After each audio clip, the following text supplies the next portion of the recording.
Narkoba telah menjalar ke seluruh tingkatan usia, baik tua maupun muda. Baru-baru ini aktor pemain peranan pensiun Epy Kusnandar ditangkap dengan dugaan penggunaan ganja pada Kamis 9 Mei di Jakarta Selatan. Di samping kalangan artis, kalangan remaja tak kalah sepi dengan kasus narkoba ini, tercatat mengalami kenaikan dari tahun 2020 hingga 2023. Tak hanya menjadi pengguna, tapi tak jarang diantaranya ditemukan menjadi pengedar atau bahkan bandar yang membuka jaringan bisnis di bidang ini atau di bidang narkoba. Faktor yang mungkin saja menjadi penyebab yaitu adalah kondisi keluarga, ekonomi, dan pergaulan yang salah.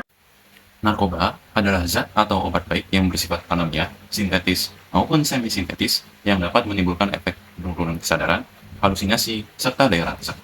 Obat-obatan tersebut dapat menimbulkan kecanduan jika pemakaiannya berlebihan.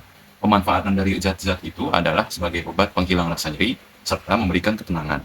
Kandungan dalam narkoba dapat memberikan dampak yang buruk bagi kesehatan bila disalahgunakan. Ada banyak sekali jenis-jenis narkoba yang tersebar di dunia maupun di Indonesia. Jadi jenis-jenis narkoba yang sering digunakan salah satunya ada ganja atau kanabis, dan ini biasanya dimanfaatkan dari tumbuhan budidaya yang menghasilkan serat, dan kandungan zat narkotika ini ada pada bijinya nih.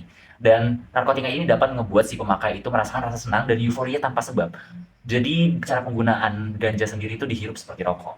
Terus kemudian ada juga kokain. Kokain ini merupakan tanaman berasal dari Amerika Selatan.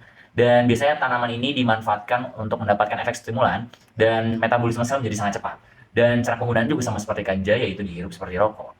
Dan yang ketiga adalah heroin. Heroin ini dihasilkan dari pengolahan morfin secara kimiawi, akan tapi reaksi ditimbulkan heroin menjadi lebih kuat daripada morfin itu sendiri, sehingga mengakibatkan zat ini sangat mudah menembus ke otak. Dan biasanya cara menggunakan itu adalah disuntik. Dampak negatif dari penyalahgunaan pengguna narkoba, baik itu dalam segi fisik, dalam segi psikologis, maupun dalam segi sosial, yaitu dalam kehidupan kita sehari-hari. Dalam segi fisik itu sendiri, penyalahgunaan pengguna narkoba akan menyebabkan seorang memiliki gangguan pada sistem pernafasan, gangguan pada sistem syaraf, gangguan pada jantung, dan juga gangguan pada sistem reproduksi, dan masih banyak lagi. Lalu dalam segi psikologis, penyalahgunaan pengguna narkoba akan menyebabkan seorang menjadi lebih ceroboh dalam bekerja, menjadi lebih lambat dalam bekerja, menjadi hilang kepercayaan diri, sulit berkonsentrasi, cenderung menyakiti diri sendiri, bahkan hingga bunuh diri. Adalah cara mencegah penyalahgunaan narkoba. Cara yang pertama yaitu pendidikan dan sosialisasi.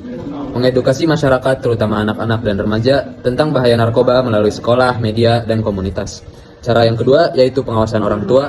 Orang tua harus aktif mengawasi kegiatan anak-anak mereka, mengenal teman-teman mereka, dan menciptakan lingkungan rumah yang positif. Cara yang ketiga yaitu melakukan kegiatan yang positif. Cara yang keempat yaitu kampanye anti narkoba. Mengadakan kampanye anti narkoba secara rutin di masyarakat dan sekolah.